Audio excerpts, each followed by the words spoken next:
Como eu disse no final desse primeiro bloco deste programa, o Eurípides Barçanufo era católico, mas tinha um tio chamado Tio Senhor, que era, o nome dele era Sr. Mariano da Cunha. Ele era espírita. Por que ele era espírita? Era uma pessoa rude, simples, vivia numa fazenda chamada Santa Maria, nos arredores de Sacramento. Essa fazenda era engraçada, porque nessa fazenda acontecia fenômenos paranormais, vamos chamá-los assim. E esse tio, preocupado com esses fenômenos que aconteciam nessa fazenda, começou a estudar o espiritismo e ficou espírita. Então, ele conversando com esse tio dele, o tio Senhor, esse tio discutia às vezes com ele, mas como ele era rude e o Eurípides Barçanufo era muito culto, ele não conseguia atingir os conhecimentos dos argumentos de Eurípides Barçanufo. Então, ele deu para Barçanufo um livro de Leon Denis. Esse livro é um dos livros básicos também da doutrina, chamado Depois da Morte, de Leon Denis. Eurípides pegou esse livro e leu-o todo numa noite e ficou impressionado com a lógica da doutrina contida nesse livro. E, a partir daí, ele começou a devorar os livros espíritas, a leituras espíritas, ler os livros básicos de Allan Kardec. E, para o final da conversa, ele ficou sendo espírita. E já começava a frequentar as reuniões espíritas que o tio Senhor fazia lá na fazenda. E numa dessas reuniões, chegou um espírito de Vicente de Paula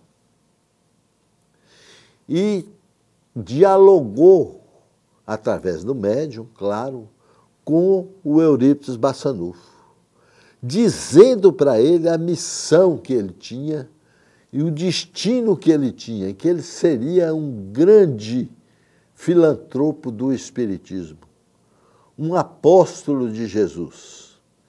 E, a partir desta época,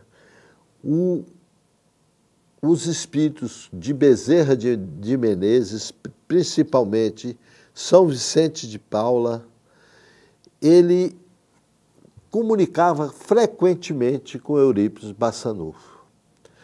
Barçanufo desenvolveu várias mediunidades.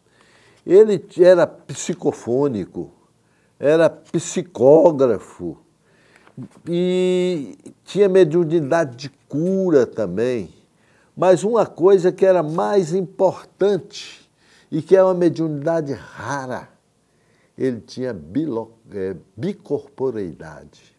Ele ficava ao mesmo tempo em dois lugares. Ele aparecia em dois lugares ao mesmo tempo. Ele era professor. E, às vezes, aplicava a prova para os alunos, e os alunos estavam ali fazendo a prova, ele sentava na mesa do professor, ficava quietinho, mas ele aparecia em outro lugar. Ele continuava lá na mesa, mas aparecia numa fazenda, fazendo parto, ajudando o parto, ou fazendo o parto de uma pobre lá nas cabanas das fazendas, em torno de Sacramento.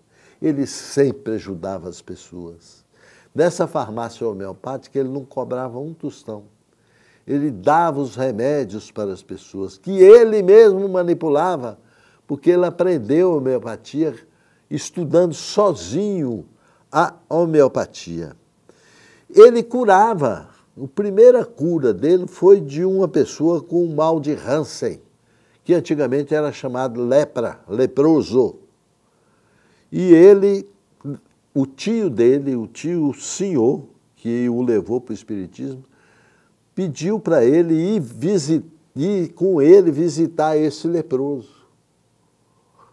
Lá na fazenda, da Fazenda Santa Maria, lá perto. E eles foram os dois.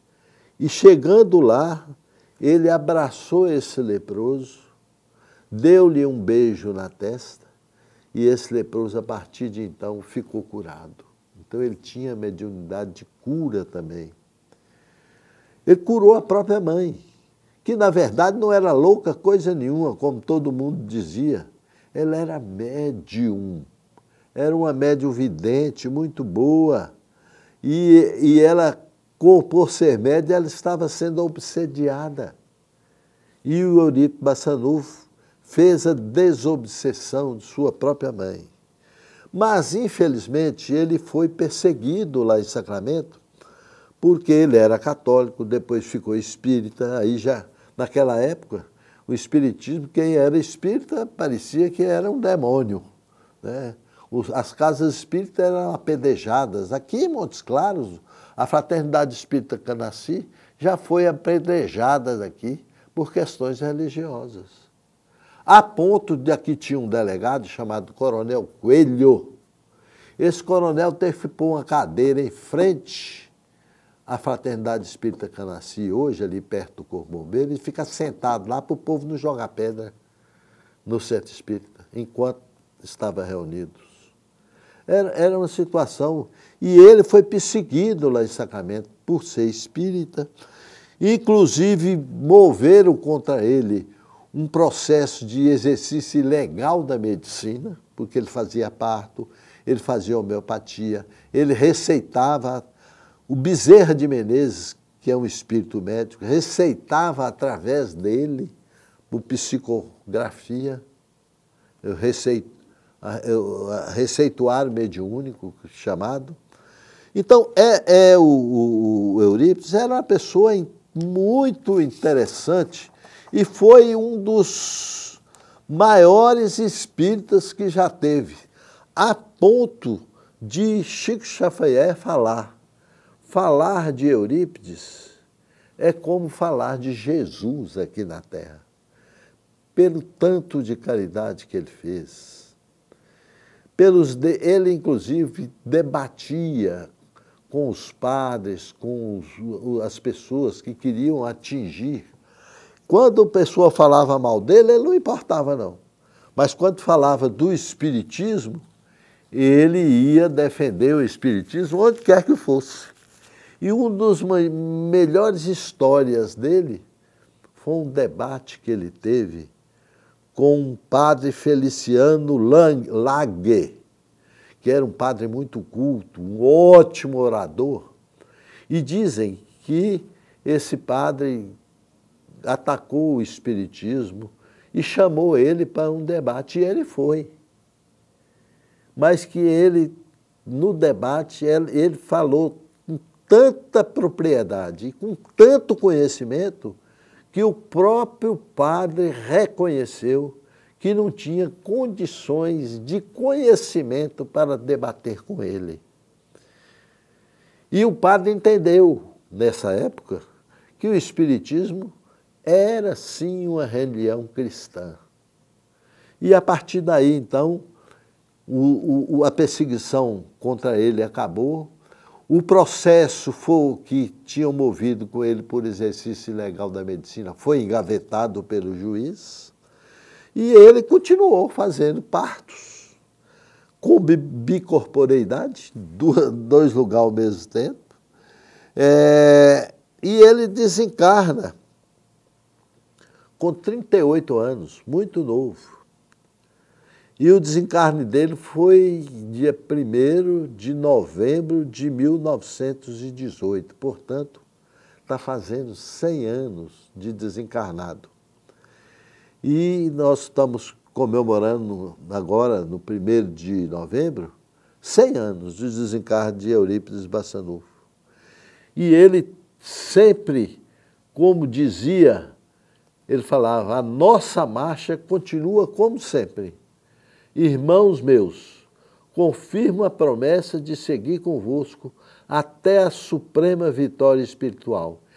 Essa frase ele deu para Chico Xavier em 30 de 4 de 1950, através de uma psicografia que ele manifestou no centro espírita que Chico Xavier trabalhava e mandou essa frase.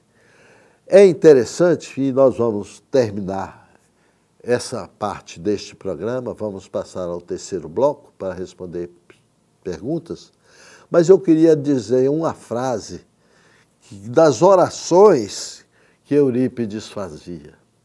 Ele sempre terminava as orações dele falando o seguinte: Senhor, que eu veja a sua bondade para que eu possa servir.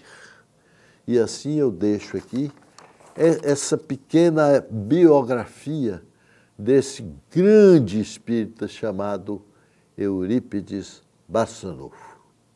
Vamos passar ao terceiro bloco deste programa, onde responderemos perguntas dos nossos telespectadores.